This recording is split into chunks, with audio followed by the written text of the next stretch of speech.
Hi, everyone. It's 12 on the dot, so we'll get started so that we can make room for whatever comes next. Thanks for joining us for this didactic today, which is being sponsored by AGEM. My name's Adrian Heimovich. I'm joined by Chris Carpenter and Brian Patterson, who you'll meet momentarily with our respective affiliations listed up there. And today we'll be talking to you about some of the thoughts that we've been exploring on how to use artificial intelligence in geriatric emergency department to bring some of the most important interventions to life.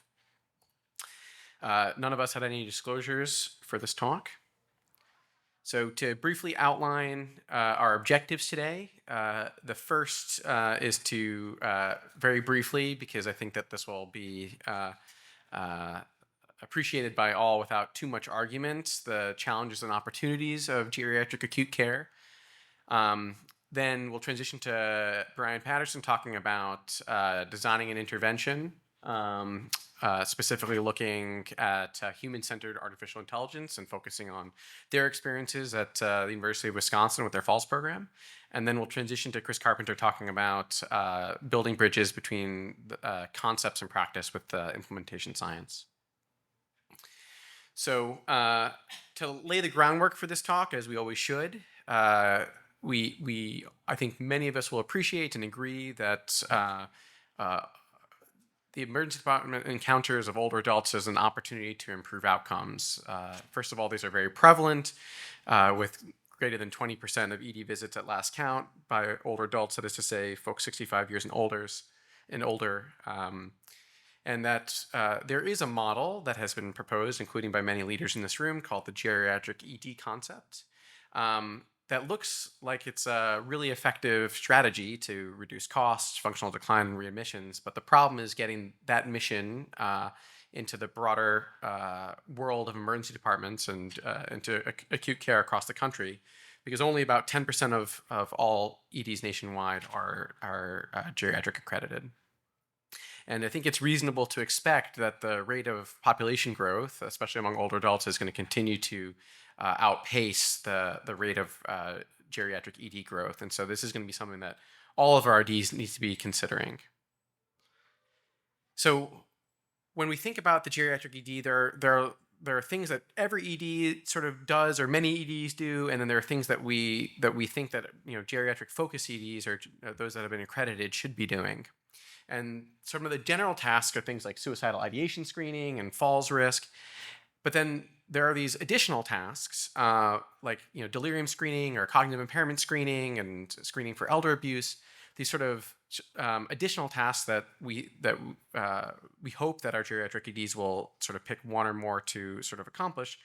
But all of these things have the same principal barriers, which is like time, staffing, willpower. There's just not enough resources to do everything that we hope to do for our patients. And there are different ways to sort of solving that problem. And one of the ways to one of the strategies to solving sort of screening problems or implementation problems is by forcing people to do stuff. And this is an example from an emergency department where I used to work, where if you admit the patient, you are forced to answer the surprise question for that patient. Would you be surprised if this patient died in the next 6 months? Will then trigger some other things to happen. And this doesn't work, because what will then happen is you just select the answer that you don't think is true, but will get you the process outcome that you want. So you just click no, because you don't want to have to deal with the pop-up that says, then why are you not consulting palliative care, et cetera, et cetera. So that's what this does. The second option for implementation is that you just hope. You send an email to your faculty saying, we have a new program that's going to be doing this. Can you please, please, please, next time you see this patient who meets this criteria, please, please, please just do this other thing. And you're expecting your faculty or your staff to sort of assimilate this new practice. And the final model, and the one that I hope will be convincing you to sort of adopt in your own EDs today, is a collaborative model, which is all about making the sort of ED practice of your providers easier while improving patient care at the same time. And so with that, I'll turn to Brian Patterson to talk about the falls risk in Wisconsin. So thanks, Adrian, for the great setup. So hopefully I'm going to move here from the how can we use technology to improve these processes, remove some of these barriers. Hopefully, give you a specific example that then kind of like gets us to the point of Chris's talk, which is that the D&I aspect of this is extremely important. So I don't need to give you much background on this in some part because I've talked to many of you about this project before. This has been going on for about 7 years at UW. All of us are aware that falls are a huge problem among our geriatric emergency medicine patients. And it's an even bigger problem for me in Wisconsin, where we lead the nation in injurious falls. So at our emergency department, 25% of visits from older adults are for older adults' falls. And of those people who fall, a third of those patients had been seen in the prior 6 months in our ED before they came in for the fall. So we had this huge, uh, a huge opportunity for screening and referring patients to falls interventions. We're in academic center. We have a pretty big geriatrics department. We actually have a great multidisciplinary falls prevention clinic that should work to reduce this, but nobody at the start of this program is referring people for falls for all those barriers that Adrian talked about. And so we went out and we approached them. We said, hey, would you like some referrals for the ED? And the Falls Center gave me a very qualified yes. They were like, yeah, we love it. We love to get more patients in. This is good for us, actually. We think it's a good thing. But we don't want like 30 a week, right? Like they're worried that I'm going to turn something on, that I'm going to do one of the forcing or hoping things, and that we're going to start like flooding them with referrals. So they said, you have 5 spots a week. So my task switches from let's screen for falls to let's find the 5 people most deserving of the intervention and get them to it to reduce the most harm possible at 5 per week. And I want to do this without my residents or nurses hating me. And I think, the first thoughts that come to mind are these sort of forcing and, hoping things that we can do where we like, oh, make a hard stop for doing some kind of falls screening, hope people will do this stuff out of the kindness of their hearts. But we said pretty early on, hey, could we use technologies to do this with no new questions in the emergency department? And the strategy was, let's see if we can use a machine learning algorithm, could screen patients and see who's at risk of falling down. And when I started this project, I thought this was going to be very much like AI driven. I'm going to be spending the next 5 years doing machine learning and learning about data science. And it took me longer than this the first time. But in 2025, that question, can I risk stratify? If you have a competent data scientist that you have access to, you can answer that quite definitively in like a week, right? Like off the shelf machine learning tools are to get you a highly performant algorithm, if such a thing is possible, to screen your patients. Can we right size this to get the 5 patients who are most at risk? This was actually pretty easy to do too. One of the benefits of using one of these risk stratification models is they give everybody a score from 0 to 1 of how likely they are to fall down. We can look at how many people came into the ED the past couple months. We can take their distribution of risk scores and we can calibrate any alert to just fire in such a way that we think we're going to get 5 a week. And then the next question is, okay, so can we like build something and actually change practice? And it turns out this is, of course, the extremely hard part to do. So this, we started this several years ago, and we're still certainly in the midst of it. One thing that we talk about a lot when we talk about designing these interventions is having a conceptual framework, making sure that you're not just saying like, hey, I think this will work because the technology is good. Now, I come from a systems engineering background, and this is a framework from Wisconsin. I don't say that you have to use this one, but conceptual frameworks are good. This is the Systems Engineering Initiative for Patient Safety that really like looks at the entire work system when you're designing something. As a junior faculty looking at this thing, it's like, yeah, this is great. I buy it on day one, right? Like this sounds like how life works. We have to consider all these factors. That doesn't get me like even 1 inch closer, right, to creating something that will work. So one of the things that we really work to do is work with human factors professionals to try to design a set of tools and checklists that you could take something like this and then use it with like very practical, like what are my next steps for how am I going to design something? What are the steps that I need to take? What are the checklists that I need to fill out? How do I make sure that I'm actually doing this the right way? So you can, this stuff is freely available online, but we have, a set of tools that we can use to get through these systems to get something launched. Now, once you launch a program like this, that's great, but there is this thought like, okay, great, we're going to be sending these people to Falls Clinic. It's awesome. We got it approved. It's great. One of the very important things that we found is this need for monitoring and for redesign. So we also have a set of tools that you can download to take a look at monitoring these interventions to see how they're working. For us, we made the assumption that everybody who got an alert that said, hey, your patient's at high risk for falls, you want to click one button to refer them? We were like, yeah, who's going to say no to that? Turns out like 70% of people. So we, and so we're redesigning and trying to encourage people to engage when appropriate, but also the practical thing to do was we just lower the threshold, right? So we still want to provide 5 patients per week, and one way we can do that is by lowering the threshold to get more patients out. We like these, control charts. I think they're a nice way to look at this type of intervention. But that's just one of the decisions. The other big lesson that we learned is there's a lot of things that happen between when a patient gets scored risk and when they physically show up in an appointment. They need to get flagged. The doc needs to act on the flagged referral. The patient needs to be aware that they were actually referred. A scheduler needs to call the patient, set up an interview, and they actually have to go. And so we use these Sankey diagrams to like take a look. What are all the workflows? Where are people actually going? Is your intervention working the way you think it is? And for us, there were a lot of places where it wasn't. We're still working to fix some of them, but we found schedulers were a really key link. So that is all I have, and I'm going to turn things over to Chris to talk a little bit more in depth about the D&I aspect. Thank you all for coming. I'm certainly not an AI expert. I do implementation science, and my scope in here is trying to figure out how we take these wonderful ideas that Adrienne and Brian have talked about and scale them up so they're not just in Boston and Madison, but we can bring them across the landscape of care from the rural setting to the rich academic settings that we have with a lot of resources. One of the things that we produced at the Journal of the American Geriatric Society earlier this year, there's a series called Around the Equator, where we try to look through the lens of all the reporting standards like Consort and STARD and STROBE and all of those, through the lens of aging researchers, where your subjects are the older adults, and give some firsthand experience of how we are going to tackle some of the barriers in adhering to the Equator Network standards. We looked at the very new Consort AI standard just a couple months ago, and some of the barriers that they identified for when you apply AI to an aging population in the emergency department or anywhere in clinical medicine are you really have to have a rich description in the background of what the calibration and the discrimination of the model is when it was derived and validated. You have to have a description of how clinically impactful this is going to be and how valuable that impact is for the various stakeholders. And there also has to be some additional richness of description that can be challenging in older adults. But I would encourage you to take a look at this JAGS article if you really want to think about when we get to the stage of randomizing AI applications for an aging population. Taking a step back, we're really in the 7th decade of AI, according to this JAMA article that came out earlier this year, actually 2024. And it started with just basic computers back in the 1950s and abilities of computers to analyze some data. And then, according to these authors, we went into AI 2.0 around the early 2010s when we started to have the ability to formulate some concepts around the data and to really start to do some self-thinking among the computer applications. And the AI is really poised to take off now with AI 3.0 in the current era, since we've got things like the Chat GPT and all the generative AI models.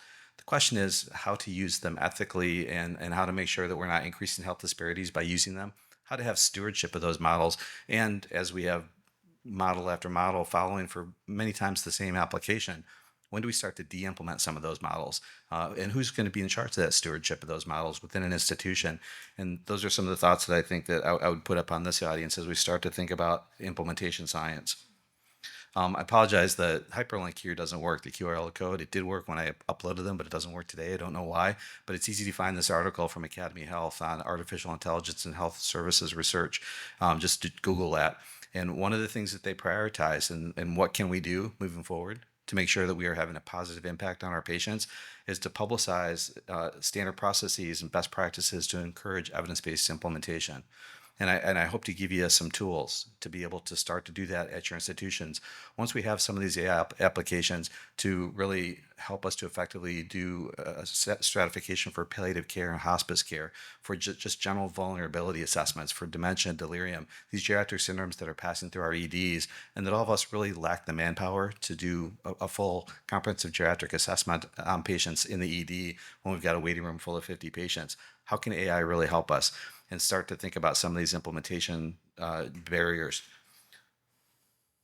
So there are hundreds of frameworks in implementation science if you haven't done a deep dive into implementation science. And this is the one that I have pulled out for some applications that we have put in for various grants, all the way from PCARN to the geriatric groups. And this is developed by Trish Greenhall, who's an EBM legend in the UK. And she basically took about a dozen of the frameworks that were existing in the time that she put this together and pulled out the components that she felt were really something AI should be looking at. And some of these things that it looks at are the condition that you're trying to treat. You can't have an AI model that tries to do everything for every patient. What is the specific condition and the comorbidities that this AI model is going to help you to capture? What technologies is required? How are you going to apply this AI technology in the rural hospital? Believe it or not, there's some rural hospitals in Missouri where I spent 20 years of my career that still didn't have a computer when I left 2 years ago. They don't have electronic health records. They don't have a computer. How are you going to apply the AI in this setting with no computer in the emergency department? What are the value propositions? Working on a couple projects with PCARN right now where this is really opening some eyes. What's the value proposition from the supply side for this AI model? What's the value proposition from the demand side? Nick Moore has done some fabulous work. I don't see him in the room, but some fabulous work with sepsis care and using telemedicine. Finding the value propositions for the different stakeholders has really helped to alter the trajectory of some of his projects. Who are the adopters that we hope to influence? What is the organizational priority? And how does this AI application align with your organization's priority? What's the wider system, the healthcare environment in general, including the funders and the various stakeholders in which you're going to try to introduce this AI model? And then how are you going to embed this in the system so that it's both sustainable and adaptable so that when a better model comes around, you can take it out? Why is this important? I keep talking about de-implementation. This article is still in press by Davis et al., but basically looked at a mortality prediction model and then followed it over a period of time. And you see these two charts in the middle on readmission. Over time, the population in which it was derived and the population in which it's now being applied diverged. And the mortality prediction was not as good in the later years as it was earlier on. Not exactly sure why. In this top chart, closer to 1 is better, and the bottom chart, closer to 0, is better. And you can see that the old model compared to a new model with new data performed not as well. And this has got some implications for the healthcare system's malpractice as well. There's some lawsuits that this author had said could be coming because the AI was continuing to be used, but predicting readmission rates, it was not working as well. So we've got to have some process in implementation to also de-implement and know when to de-implement. Who's going to do that de-implementation and based upon what criteria? So those are some general thoughts that I have on implementation science and de-implementation. And I think we've got some time for questions now. Thank you.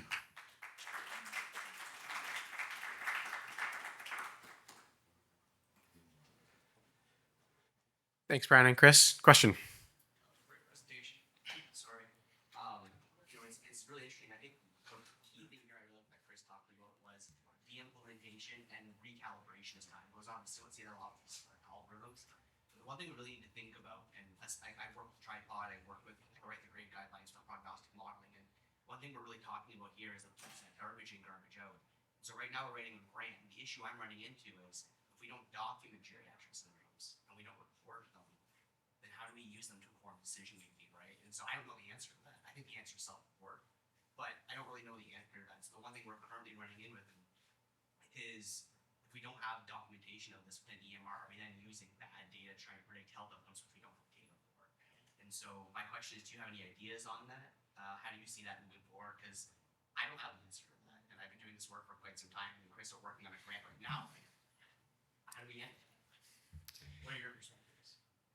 That's a wonderful question and a really sophisticated question. I think that a big part of the solution for the purposes of like the near-term problem of grant writing and bringing attention to the issue is sort of more complex phenotyping. So even though you don't have let's take delirium, which I think is, well, we all know it's classically underdocumented. It's poorly defined in ICDs. You can't make a delirium algorithm with a delirium diagnosis code. It will not work. But what you can do is you can create a delirium phenotype in the EHR and use sophisticated tools and manual chart review on some number of charts to figure out what does a delirium chart look like, and you can find those charts. So, and like Sharon and UA and others have like sort of done some work around what is like a chart phenotype of delirium.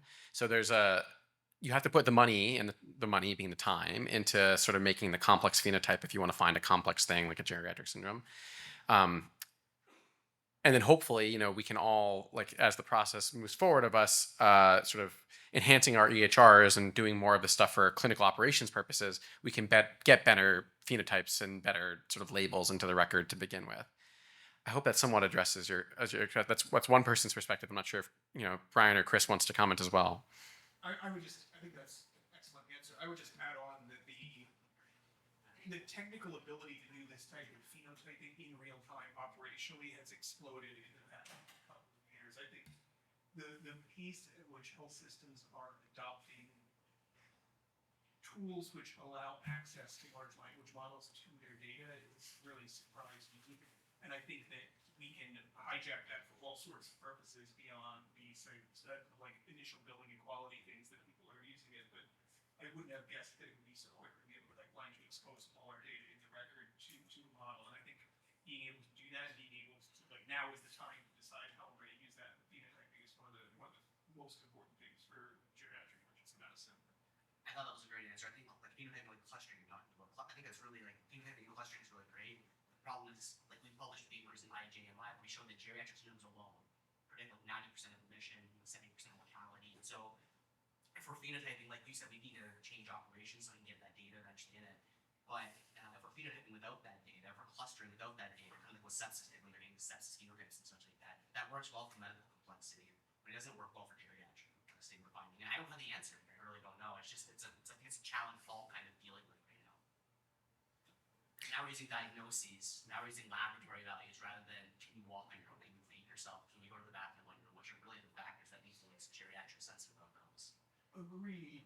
I do think that we're quickly going to get to a point where we can do the equivalent of expert chart review I hope so. automatically within a few moments for whatever purpose that we need. And I think that I have a lot of faith that, especially like the nice thing about geriatric patients is that like, they don't have narrow charts, right? These people, like, they have a lot of notes, and like if you read all of them and then come to a conclusion, like it may be that this stuff is poorly documented, but we still think for a lot of our studies, I'm going to get like 3 geriatricians to read through this chart, make a consensus diagnosis.